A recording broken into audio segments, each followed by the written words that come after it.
మీరు మంచినీళ్ళు తాగలేదు, ఈ రక్తంలో ఉండే మలినాలన్నీ కిడ్నీ మీద, లివర్ మీద, ప్యాంక్రియాస్ మీద వాటి ప్రభావం, మలినాల ప్రభావం చూపి అవి పనిచేయకుండా పోతాయి.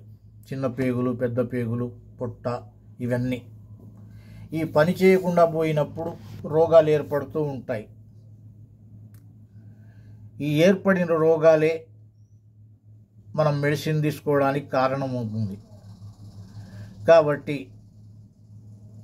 రోగాలు లేకుండా జీవించాలంటే ఉదయం నుంచి రాత్రి వరకు జీవించే విధానంలో నేను చెప్పే విధంగా మార్పులు చేసుకొని జీవించినట్లయితే మీరు మీ జీవితకాలం రోగాలు లేకుండా జీవిస్తారు. మందులు అవసరం లేకుండా, డాక్టర్లు అవసరం లేకుండా జీవిస్తారు.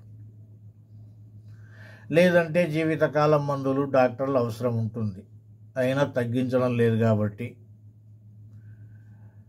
మీరు ఉదయం నుంచి రాత్రి వరకు జీవించే విధానంలో పాటించే నియమాలు పాటించి ఆరోగ్యంతో ఉండాలన్నదే నా ఆశ, ఆకాంక్ష. ఎందుకంటే ఈ నవనాగరిక మానవ ప్రపంచంలో ఎన్ని డబ్బులు పెట్టి కొనుక్కున్నా దొరకనిది ఆరోగ్యం ఒక్కటే. ఈ ఆరోగ్యం ఎవరో అమ్మితే మనం కొనుక్కుంటే వచ్చేది కాదు, మనకై మనం సాధించుకుంటే వచ్చేది మాత్రమే. ఈ ఆరోగ్యం వాళ్ళు అమ్ముతారు, మనం కొనుక్కుంటాము. ఒకరోజు డాక్టర్ దగ్గరికి పోతాము, ఒక 10 రోజులకు మందులు రాస్తాడు, 10 రోజులు తింటాం, బాగుంటుంది. 11వ రోజు మళ్ళీ డాక్టర్ దగ్గరికి వెళ్తాం. ఆ వెళ్ళినప్పుడు మళ్ళీ 10 రోజులకు రాస్తాడు. జీవితకాలం ఇదే విధంగా నడుస్తుంది మన జీవితం.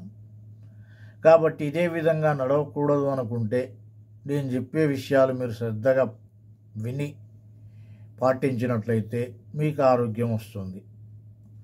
ఆరోగ్యం రావడానికి చాలా కారణాలు ఉంటాయి, ఇది మొదటి కారణం.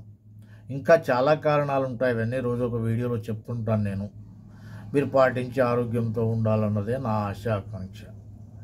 ఈ వీడియో మీకు నచ్చినట్లయితే నా యూట్యూబ్ ఛానల్ సబ్స్క్రైబ్ చేసుకోండి, లైక్ చేయండి, షేర్ చేయండి, కామెంట్ పెట్టండి. మరెన్నో మంచి వీడియోలకు మీ ముందుకు వస్తుంటాను. అందరికీ నమస్కారం. జై గురుదేవ్.